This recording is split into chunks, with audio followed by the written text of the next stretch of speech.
the culture says you should be wise in your own eyes. You should lean on your own understanding. Don't let anyone out there external to you, even your own parents, don't let them tell you that you shouldn't make that choice, or that you that are, are something different than you think you are. Like, wisdom would actually say, I'm not the best judge of truth and even my own identity.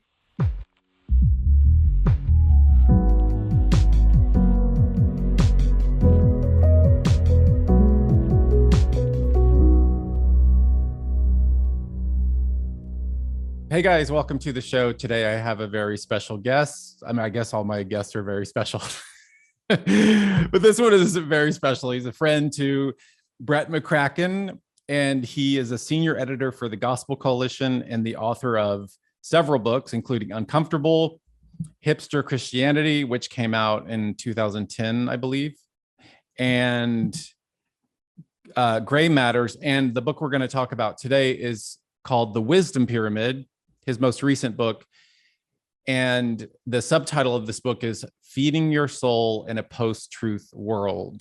And one of the quotes from the introduction, what this book is all about, is it's a plan for stabilizing a sick society by making Christians wiser, God-fearing, trustworthy truth tellers and truth livers, salt and light. So welcome, Brett McCracken. Thank you, Becket. Thank you so much for having me. Glad you're here. You look like you're in a closet, but I don't know. It's a very small room. It is an office, but it does kind of look like a large closet. So okay, good. All right, it's not as cool looking as yours. Oh, right. My big spacious living room. Is that a fig plant behind you, by the way? I know I think it's a fig plant, and it's getting a little out of control. I don't really know what to do about it. Yeah, it's touching the ceiling. It's about to kiss. Well, it is kissing the ceiling. So yeah. I don't know when to chop it down, some of it. I'd say just let it go. Yeah, I'll just keep it going until further notice. So we're going to talk about your book, The Wisdom Pyramid, today. And I love this book. I read it, I think last week, or I can't even remember now. It's been so crazy, but I love it. And first of all, but some people might not know the food pyramid. So where did you get the idea of the wisdom pyramid? Yeah. So it is like a direct kind of rip off of the food pyramid, but I'm guessing most people remember the food pyramid from their childhood health, curriculum. But essentially the food pyramid was a kind of visual aid for what food groups to eat and in what proportion in order to be healthy, to be physically healthy. So if you comprised your diet of the food pyramid kind of suggestions, in theory, you would be physically healthy. So essentially I got the idea for the wisdom pyramid because I was thinking about how our spiritual health and mental health is also in large part dependent on intakes, right? What comes into our soul will make us either spiritually healthy or spiritually sick. So what constitutes your diet of kind of idea intakes matters, right? So we need to pay attention to what's coming into us. And so I thought, like, what if I use the food pyramid framework or metaphor to apply this to wisdom and spiritual life? What would it look like, to kind of structure your diet of intakes in that regard in a well-proportioned way? So that was the idea. And it was like, I think probably like 5 years ago when I first came up with it, because I was asked to speak at a conference on the topic of kind of wisdom in a post-truth era. Like, how can Christians be wise in this post-truth world that we're living in? And so as I was preparing my talk for that conference, I first started thinking along these lines of, like, intakes are really a huge part of it and kind of what comes into our soul. So really, in order to be wise, we just need to build a healthier diet of intakes. And so I scribbled down the wisdom pyramid as like a rough draft on like a napkin and it more or less, looks like what you see today on the book cover. It has changed a little bit over the years, but I sent it to a designer friend. He like made it look cool. The first iteration doesn't look like the book cover that you have right there, but you can find it online if you Google it. You can see the first version. But yeah, that's kind of how it all came about. Yeah, and I mean, we'll get into the layers. The in the pyramid, obviously, the bottom layer is the Bible, but we'll get into that in a minute. Yep. But you say in the book that there's two. First of all, the book is in two parts. There's part one is the sources of our sickness, and part two is the sources of our wisdom. So in part one, in chapter one, you talk about information gluttony. First of all, what do you mean by information gluttony? And just could you give us, because I think you talk about 5 of the symptoms, but could you just give us 1 or 2 of those symptoms of information gluttony? Yeah. So, I tried to make parallels throughout the book to eating food and kind of the same things that lead you to poor physical health with bad eating habits. There's kind of parallels in the information consumption world. So just like eating too much food, gluttony is bad for your physical health. The same is true of information, and never before have we lived in a world that is quite as inundated with information, and it's easier than ever to be an information glutton, right? Like we all open up our phones and it's as if we're like going to the world's longest buffet line, where there's tons of like horrible for you, like junk food everywhere, food full of preservatives and all sorts of bad things. So that is what we do when we open up our phone. It's like a binge diet of junk food essentially. And so the information overload, why it's a problem, why it's leading us to sickness. I'll just mention a couple things that I talk about in the book. One has to do with actual neuroscience that has been really interesting to read about. The brain is actually changed in a digital environment such as this, where there's so much information, so much stimulation coming at us. Our brains are like literally being rewired so that because we're spinning, our brains are spending all of their energy on the kind of surface level, like triage. Like I have to there's so much coming at me every second of every day on my Twitter feed. When I look at the news, it's like a funny YouTube video of some prank next to a headline from CNN about an assassination in Japan. And so our brains are like, okay, is this important information? Do I need to file this away? Or is this trivial information? So you can start to see how our brains are being overtaxed and overburdened in the digital age. And what researchers are finding is that what ends up happening is the brain doesn't have reserves of energy left to kind of do that deeper work thinking, of critical thinking, evaluative thinking. So if you look at people around you today and you start to wonder, like, man, people seem dumber than they used to be. Like there's actual science to show that that's true, right?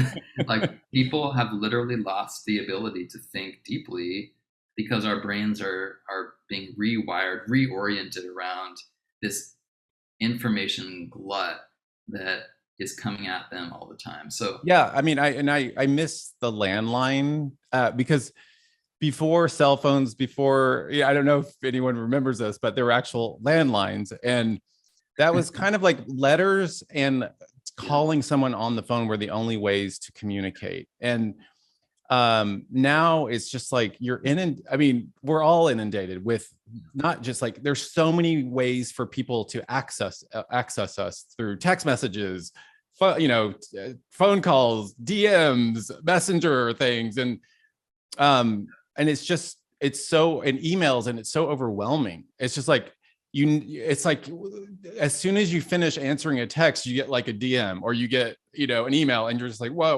where am I? It's like so disorienting at times for me. It is, but it's like so much all at once. Whereas in the past, it was like, you actually had to call. If you really wanted to talk to someone, you had to call them. and you had to like talk to them, on the phone. Yeah. Yeah, no, it's overwhelming. And I mean, the amount of communication methods and things, like Yeah. I listed it out one day, like a year ago, and it was just like, it made me nauseous just thinking about like the 20 ways that people can contact me. Yeah. But yeah, I mean, another part of the glut of information that I think is really problematic is when there's like infinite space for information to exist, which that's what the internet, that's what the cloud is. It's this infinite real estate for all manner of information to find a home. There's real estate available for whatever blog, whatever, Substack, Tumblr, conspiracy theory, dark web. There's space for everything. And what ends up happening in an environment like that is you can find any truth that you're looking for, right? And we all know this, right? Whatever you think is true about the pandemic, for example, you could just Google and instantly like dozens of results will show up on Google that back you up and back up your opinion. And we see this play out on any number of issues that our culture is at war over. Like, because the internet is infinitely large and information is available for every possible perspective, every little political, subgroup, every conspiracy theory group, what ends up happening is truth is eroded generally because everyone's lowercase t truth can thrive and flourish, Right. and find a following online. So that's another reason why it's making us foolish. I think this too much information, and that's the first line of the book, right? Like, we live in a world with more and more information, but less and less wisdom. So I actually think there's a inverse correlation with the more information we have at our fingertips, it actually erodes our wisdom. Yeah. And in the second chapter, it's called Perpetual Novelty. And I want to ask you about one aspect of that, but what do you mean by perpetual novelty? So if the first problem is the too much information problem, perpetual novelty speaks to the too fast problem of how our digital age just moves faster than wisdom would call us to move. So this constant need to kind of feed the beast of the internet with like new content, new breaking news, right? There's this. Yeah, is that what you mean by perceptual presentism? Yeah, it's like, think of the news cycle, right? Like, what was like breaking news, everyone was talking about it, everyone was opining about it yesterday on Twitter.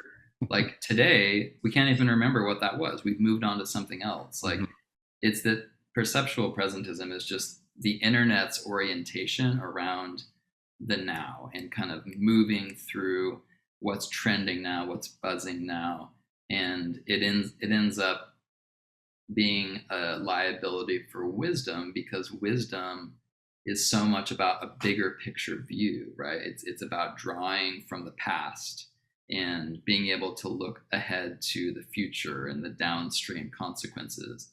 But in a consumeristic kind of culture where we're oriented around, pleasure and diversion in the now and what's going to get clicks and likes in the now, it's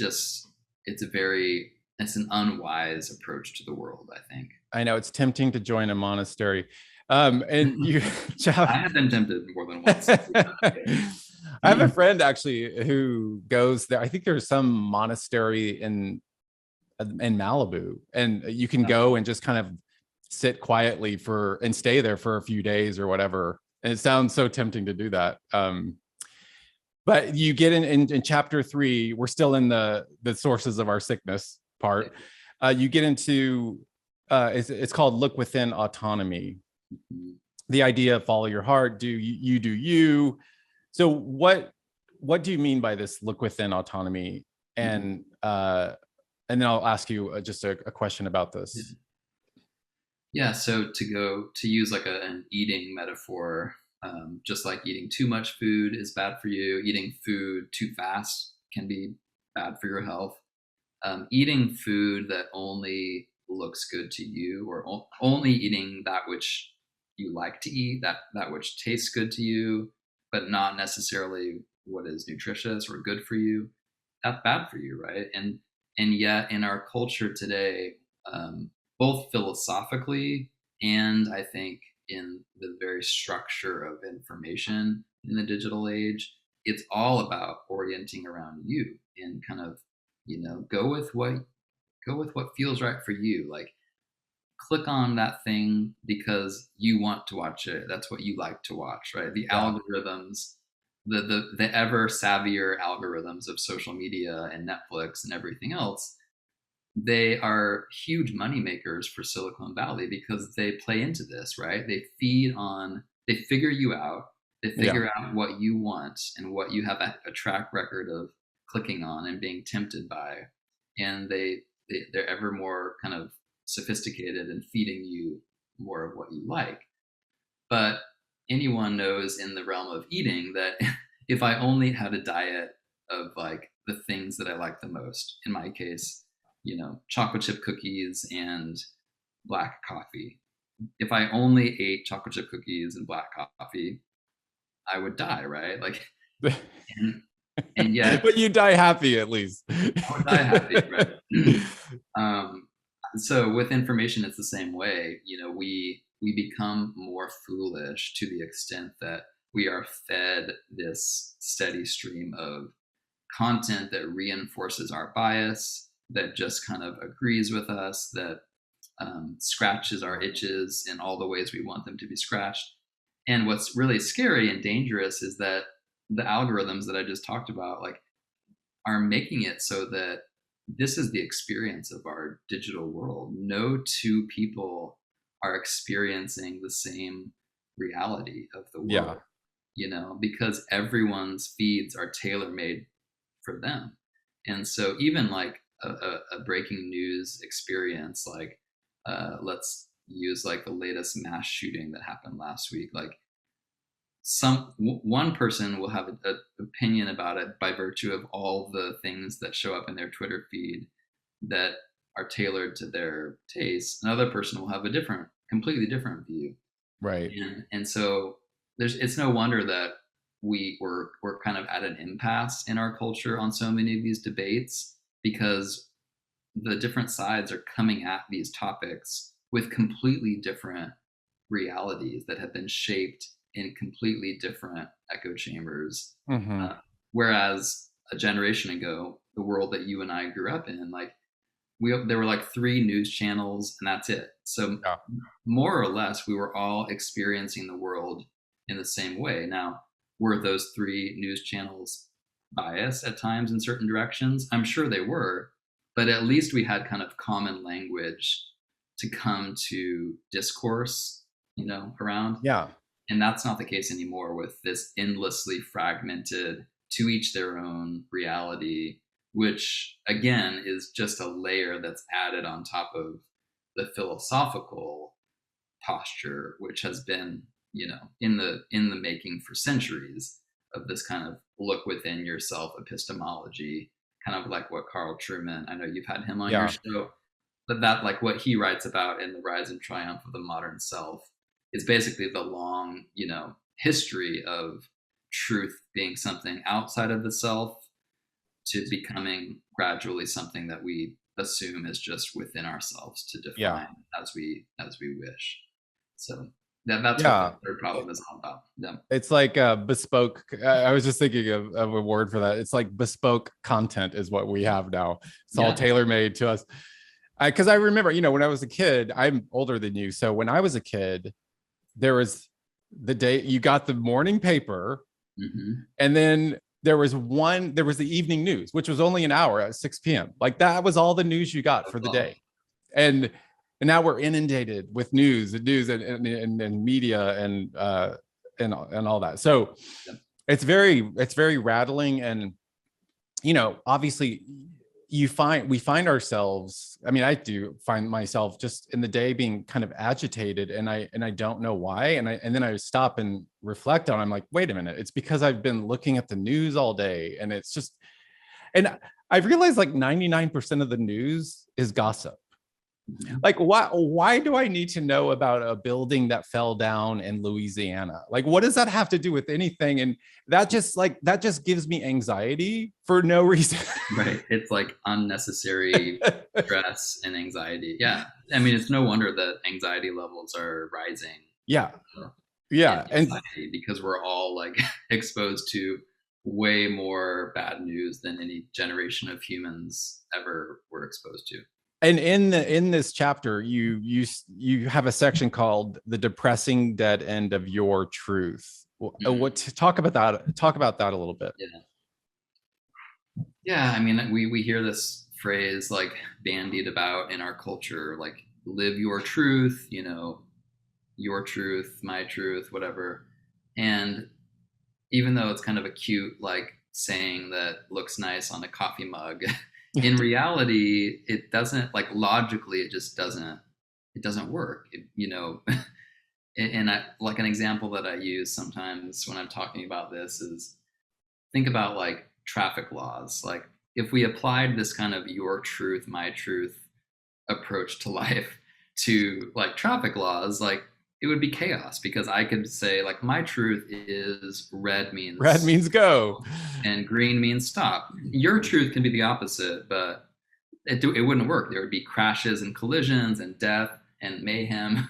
So just look at the world around you, and you very quickly can come to see that that doesn't work. Like your truth and my truth, it doesn't work. To live in community in any capacity, to live with other people in a society, necessarily requires that both parties submit to a truth that is independent of what my opinion is about that truth or what I wish that truth were. So it just doesn't work logically. And the other thing that I talk about with the depressing part, I think, of the dead end of your truth is that it's lonely. Yeah. It's I think that when I hear someone talk about like, this is just my path, this is just my life that I'm gonna just like take, and oftentimes, it means that I'm like veering in a different direction than my family, than my parents, and I'm just I'm gonna like pave my own way.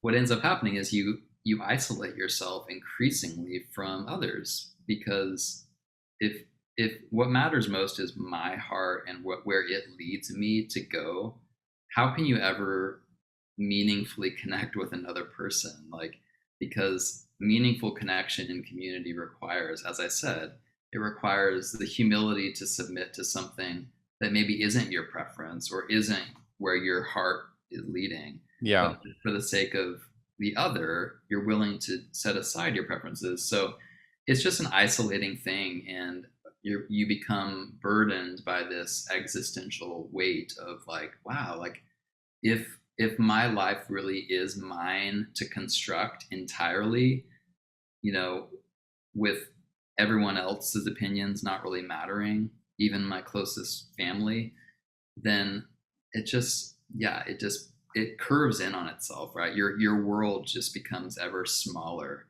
and that's no way to live. It's so much more satisfying to live in a world where we're interdependent on others, and where my selfhood, my existence, is actually defined in part by others. Like, in my marriage, like I would actually, if people ask me like, who is Brett McCracken, like I would actually ask them to ask my wife, like, let her tell you, like, let my kids speak to that. Like, I can try to like define myself, but I am meaningfully made as a person in the context of others and in the context of community. And that's just only in a very Western individualistic culture like, America or contemporary, Western Europe, does this idea even become plausible that like I can just create my truth or live my truth. Yeah. And again, like that kind of isolation and leads to so much, anxiety, depression, I mean, skyrocketing, and suicide, and all kinds of all manner of pathology in the culture. Yeah. But now we're going to move to the good news, or Yes. to better things. Yeah, that was Part depressing. two of your It was book. happy. Part two of your book. So you get into the wisdom pyramid, and Mhm. in the introduction, you talk about what the wisdom pyramid is and what it isn't. Can you just briefly say what that is, and then we'll get into the levels of it? Yeah, let me see if I can remember what exactly I said in that. I mean, I think the parallel to the food pyramid only goes so far. So what the wisdom pyramid isn't is like a highly prescriptive guide where I'm saying like you have to have 4 to 5 helpings of the Bible each day and Right. 3 to 4 helpings of church, and so it doesn't work out in quite the same way that the food pyramid does with like mathematical precision. It's more just a general like rubric.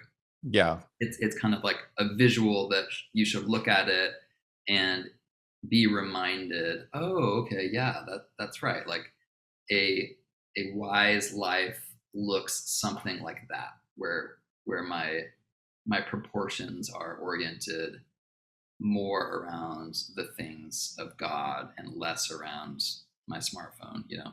Yeah. So I would say that's kind of where it differs a bit from the food pyramid. Yeah. And obviously the first layer is do you call it a layer, or what is that? What's that I called? usually call it a level, but Level. The first call level it a layer, whatever. is the Mm, Bible is the word of God, and it's the bread, and like it's our daily bread. Man yeah, shall not live by bread alone, totally. by every word. Um, so, and it's so tempting, it's because I'm sure a lot of people deal with this, but when I wake up in the morning, the first thing I do is grab my phone and I see, Yeah, emails, text messages, notifications, things. And it's so tempting to just like jump into that and respond, mhm, and check the news and see, who got assassinated today or last night. right. Um, and it's so hard. It takes a lot of diligence and discipline Yeah, to say no. I'm going to sit down right now, and the first thing I'm going to do is read the word of God yeah, and be nourished by that. yeah. And it is hard, and that's one like habit tweak that I made as I was actually writing the book. My dear wife was like, as I was writing the book, she was like, "You better be like living this. You better like make some adjustments in your life so that so that you're practicing what you're preaching." And so I did. And one of the tweaks that I made was exactly what you're just describing, Beckett. Because I as well was in the habit of like pulling my phone out immediately when I woke up, and usually like the last thing I did before bed was, Yeah. you know. And so the change that I made was I don't look at my phone for the first hour of every day. I try my best to like literally like go an hour at the beginning of every day where I do not even touch a device, my phone, my computer, and that time is then used to do things like reading the Bible and having breakfast with my kids and maybe going on a walk. And it just I know that like habits like that seem like small changes, but it has made so much difference in my life, just that tweak, because when the phone is the first thing you look at, it sets the tone for your day, and Yeah. it declares something over your existence that somehow like this device is Controlling. is controlling you, and it does kind of occupy that foundational layer of your personal pyramid if it's the first thing you do when you wake up.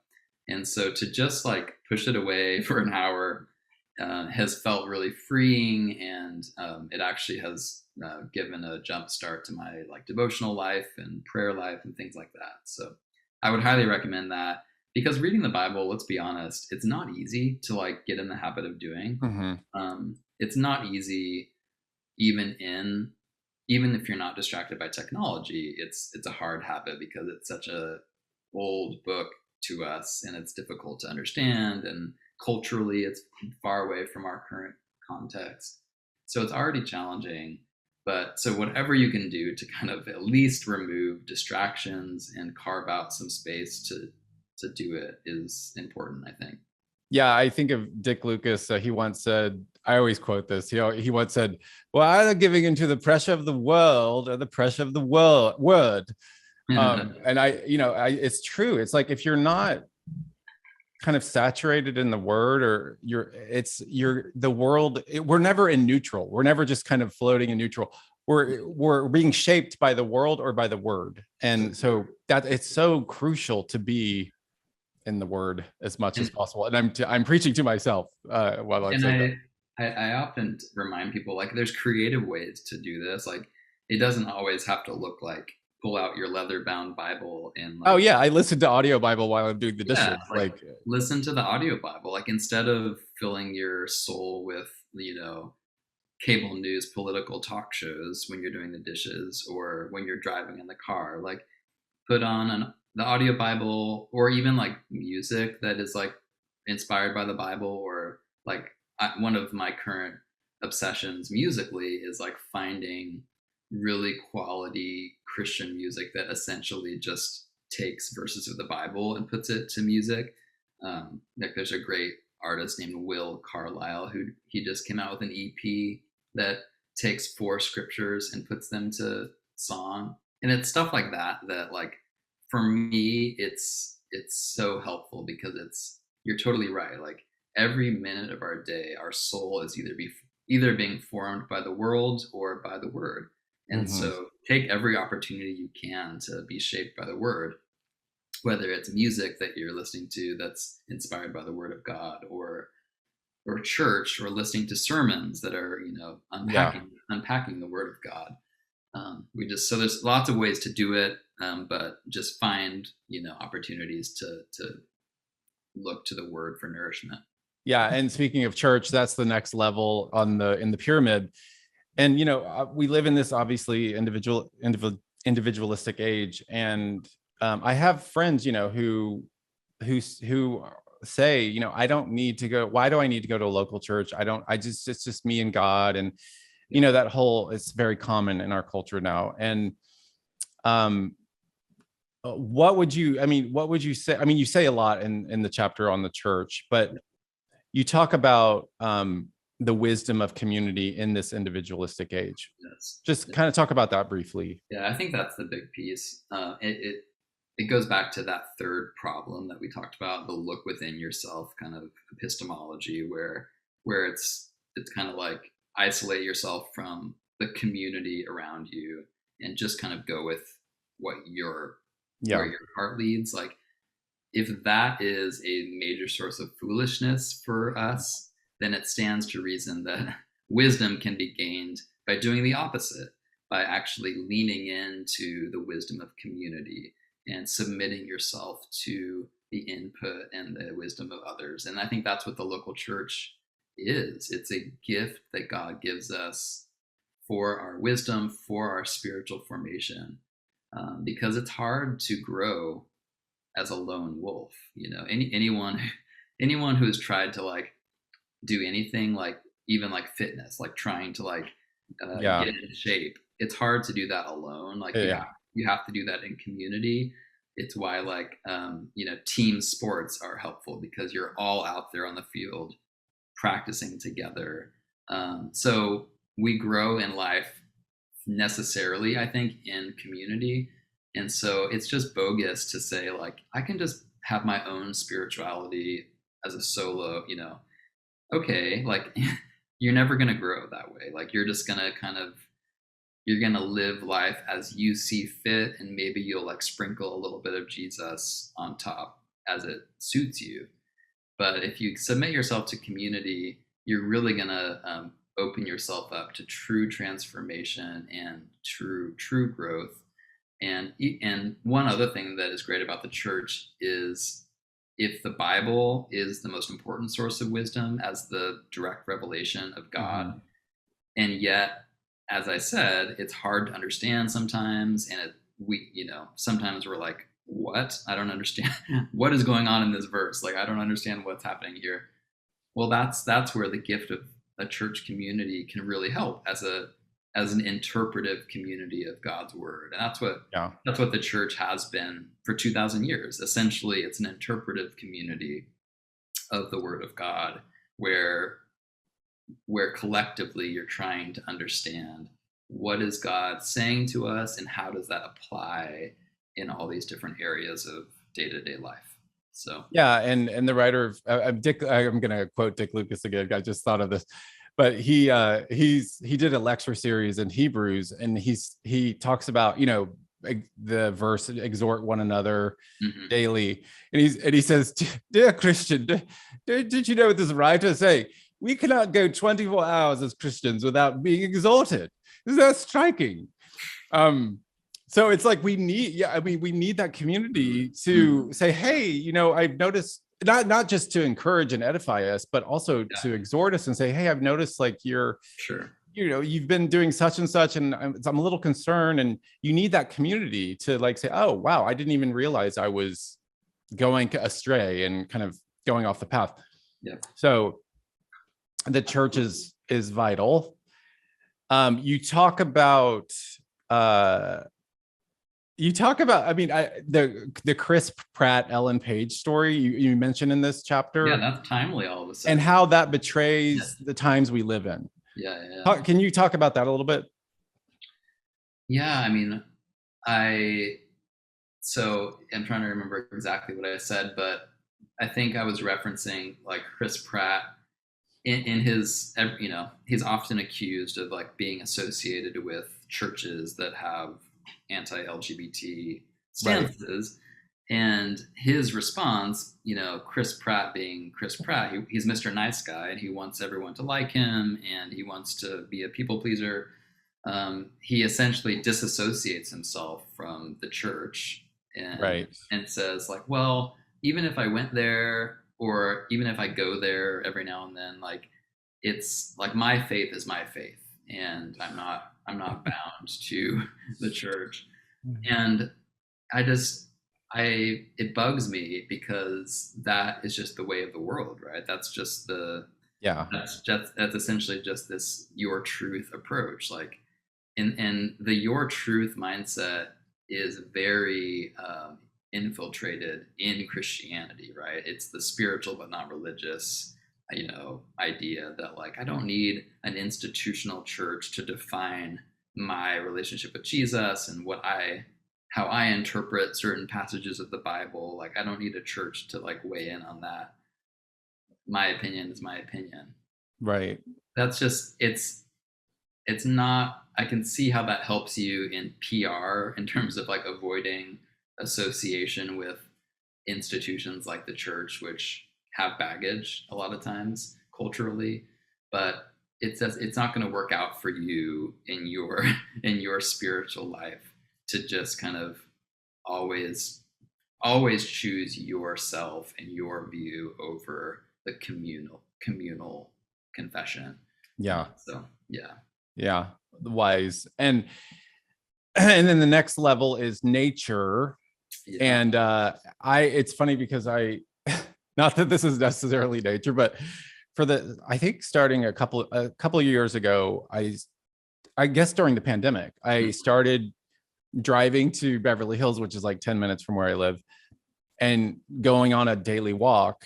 Not that Beverly Hills is nature necessarily, but I was gonna say, where in Beverly Hills is it nature? It's not Yellowstone Park, but it's just like those daily walks have really changed the way I feel every day. I mean, first of all, it's healthy, but secondly, it's just given my brain and my mind a time to just relax and reflect. And sometimes I pray during the walk. Sometimes I listen to music, whatever. Sometimes I listen to podcasts.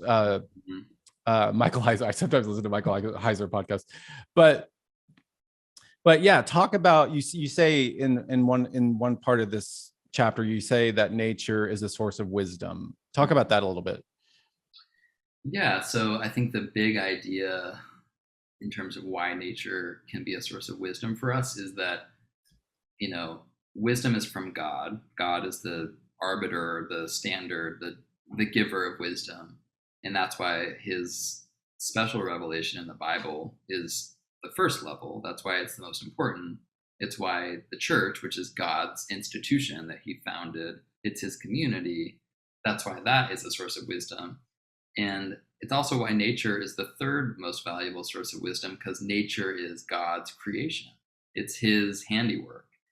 So if wisdom is found in proximity to God, then it stands to reason that when we're out in creation and we're truly in tune with it and observing it, and we have eyes to see and ears to hear, this world that God designed in a certain way, there's a lot of wisdom to be gained there. And even the Bible directs us to do this, right? Like Psalm 19, the heavens declare the glory of God, the sky proclaims. So there's this sense in which God's creation speaks to us in a way about him, just like any piece of art. Like if you go to like the Tate Modern in London and you look at like a Mark Rothko painting, like you can learn some things about the type of guy Rothko was. Like you look at Vincent van Gogh's version of Starry Night, like you can start to surmise like what kind of man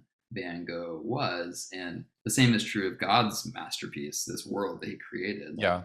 There are things about God that we can glean by virtue of looking to nature, and anything that we learn about God or anything that points us to think about God and worship God is going to be good for our wisdom. So man, I mean, there's a lot about nature that is good. You mentioned earlier, like you went on walks and it just, you feel healthier. You feel like your brain can rest a little bit.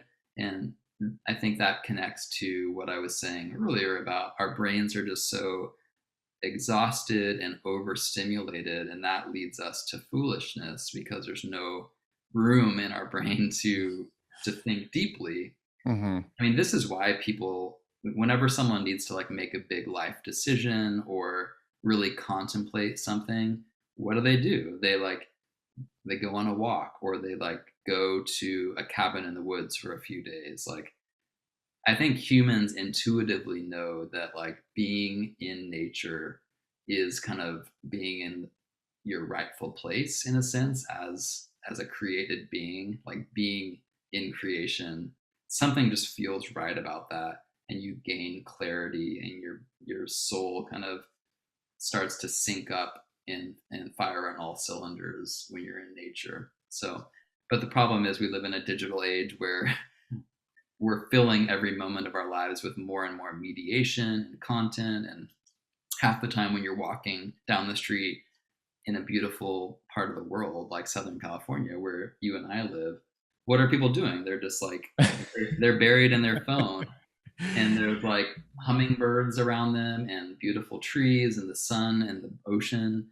And so it's just a shame, because I think there's so much wisdom to be gained by being attuned to nature, and yet at the same time we're more and more distracted and drawn out of the realm of creation. And that's why, and this is a whole other conversation, Beckett, but I touch on it in the nature chapter. Like, I think part of why something like transgenderism has become palatable as an idea in our culture is because we live in this virtual digital world where we're ever more disembodied, right? In our experience of life, we're ever more removed from physical reality. So we have our avatars on social media, and we present ourselves one way on Instagram, and it could be totally different from who we really are in physical flesh.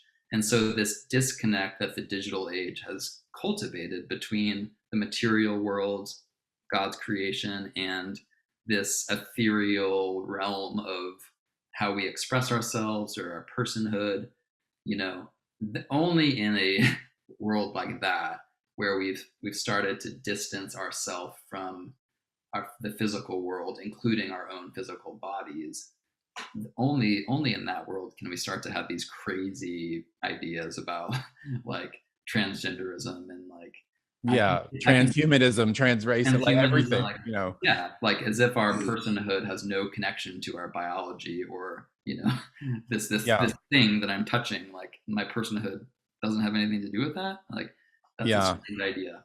So That's a really good point. And then the next level is books in the pyramid. So, and some Christians might say like, oh, all I need is the Bible, but there is wisdom in reading books, and you talk about that in this chapter. Mm-hmm. And you give us just you talk about some of the advantages of reading books other than the Bible, but give us just one or two advantages of reading Yeah. books. And you recommend reading old books particularly, but just talk about that for a sec.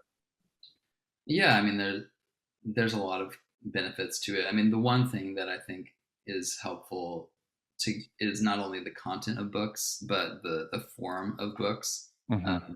because we are made more foolish, I think, in this kind of surface level experience of internet, social media, where we're just scrolling, and it's like a bite-sized idea here and a headline there and a TikTok video there, like, and we're so fragmented, and we fail to like make connections, and we're losing the ability to think critically. Reading a book helps rewire our brains Mm-hmm. to think critically, because what you do when you read a book is you give your attention to one author's perspective for an extended period of time, and you're kind of forced to go a little bit deeper than that surface level experience of the internet.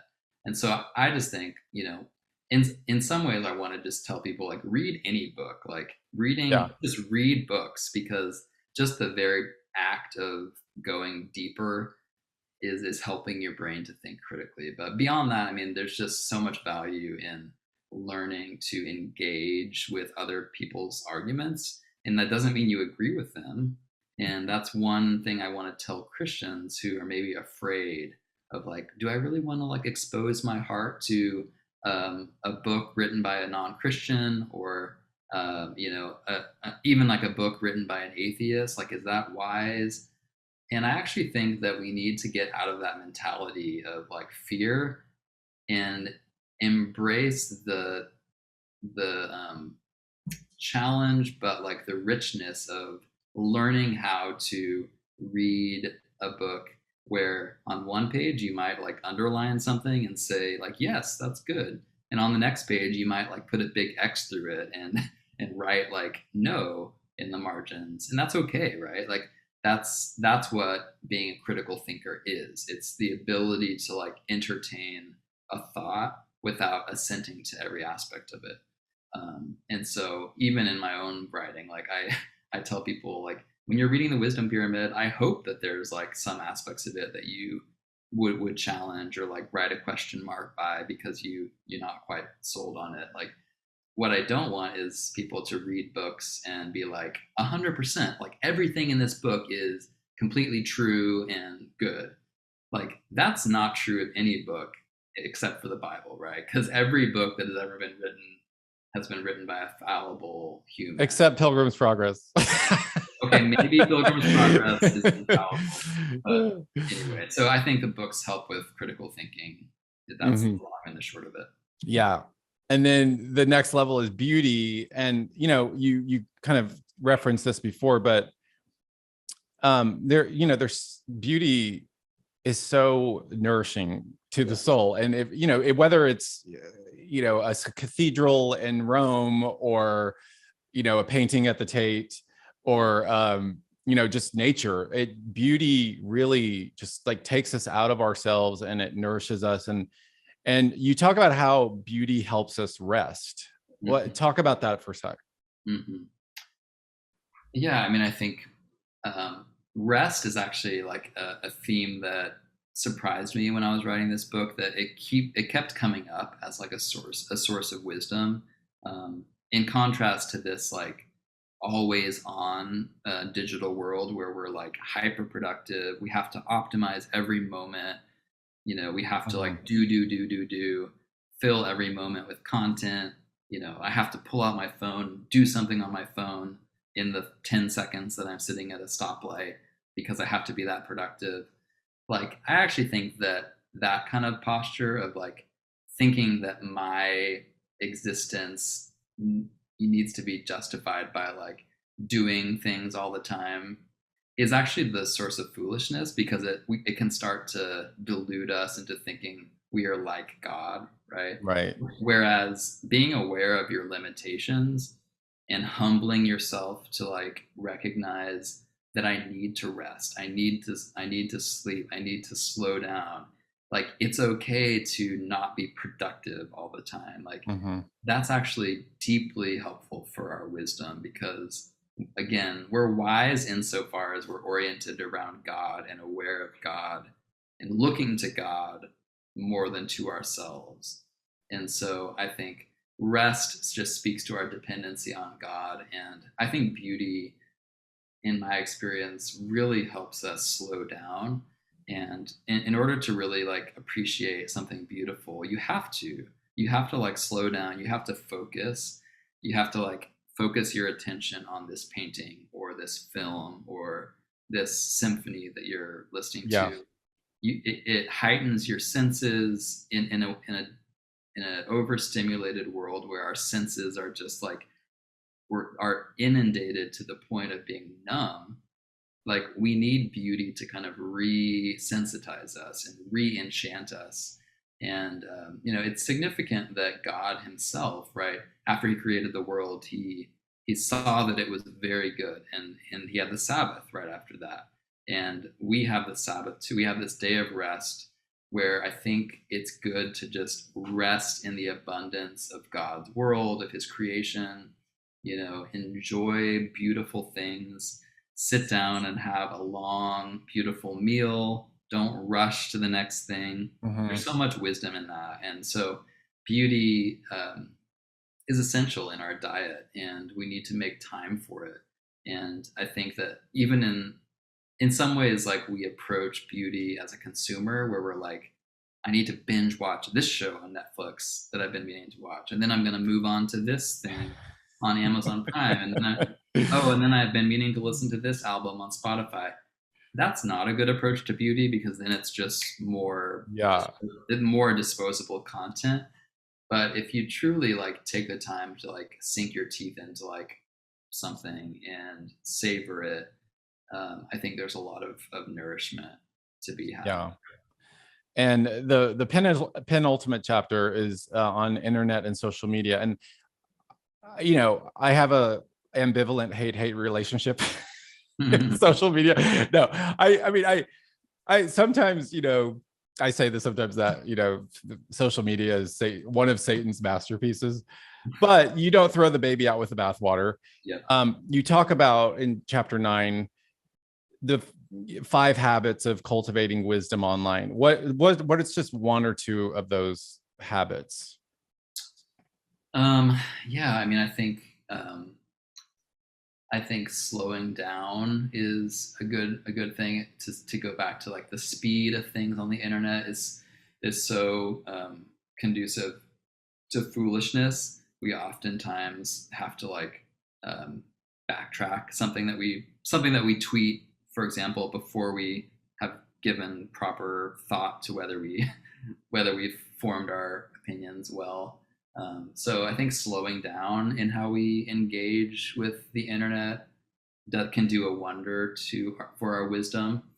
Another thing that I would say is just having a more positive posture to things like social media, in terms of like, instead of only ranting all the time about something that you're mad about, or Mm-hmm. which is so often the mode through which we use social media. Like use it to share what's good and true and beautiful. And if social media is used by Christians to point people to the lower categories of the wisdom pyramid, like let's say we use Twitter, Facebook, whatever, to point people to like a sermon by Tim Keller where he's unpacking some passage in the Bible in a really helpful way, or pointing people to a church or something, like pointing people to a nature documentary that you found really enriching for helping you appreciate nature. Like, so that's one thing that I often say. If we use the internet and social media in a way that really points people to those more nourishing categories of wisdom in the lower levels, then that's a good way that Christians can be engaging on those platforms. Because it is true that the internet has made connectivity really easy and great. And it's so awesome that, like, if I come across an amazing song on Spotify, I can just like pull out my phone and tweet it, and you know, potentially someone out there is really blessed by that and was introduced to a new artist that they weren't aware of.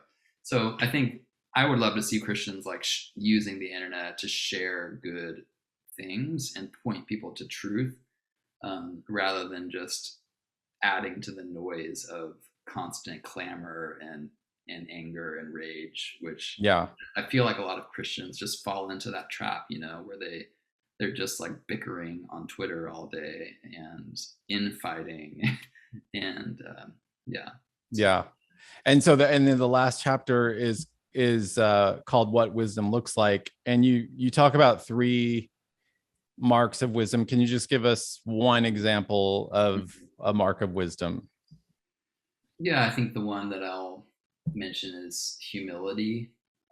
When I think about like the wise people in my life, it's not necessarily the smartest people, who often are very aware of their intelligence and they kind of, posture accordingly. The wisest people I know are the ones who, again, are aware of their limits, right? That is so much a source of wisdom, I think, is just living the truth of what Proverbs 3 says about like trust in the Lord with all your heart and lean not on your own understanding. Like in all your ways acknowledge him. Do not be wise in your own eyes. Like it's the people who get that who don't lean on their own understanding and who have this very humble posture of like lifelong learner. Like there's always more that I need to grow in. I have not arrived at the pinnacle of knowledge or virtue. Like those are the wise sages in the world, and yet this is just a total reversal of like the look within yourself kind of, yes, like the culture says you should be wise in your own eyes, you should lean on your own understanding, don't let anyone out there external to you, even your own parents, don't let them tell you that you shouldn't make that choice, or that are something different than you think you are. Like wisdom would actually say, I'm not the best judge of truth and even my own identity. So I think humility is just huge. Of course, it's a virtue in the Bible that shows up constantly. Paul is always talking about humility in the New Testament, and Jesus, of course, Philippians 2, like was the perfect model of he emptied himself. He emptied himself. And so as Christians, like we have to live that way. And it's actually not only good for our own spiritual edification, but I think it's good for cultivating wisdom, and being living the wise life rather than falling into foolishness, which so often comes from looking within yourself. Well, we're going to have to leave it there because I have to check my Twitter and Instagram. It's been an hour. I'm kidding, guys, but please get this book, The Wisdom Pyramid. It's great. It's wise, and it'll encourage you and edify you. Thank you, Brett McCracken, for coming on the show. I appreciate it. Thanks, Becket. Thanks so much. All right. Thank you, guys. We'll see you next week.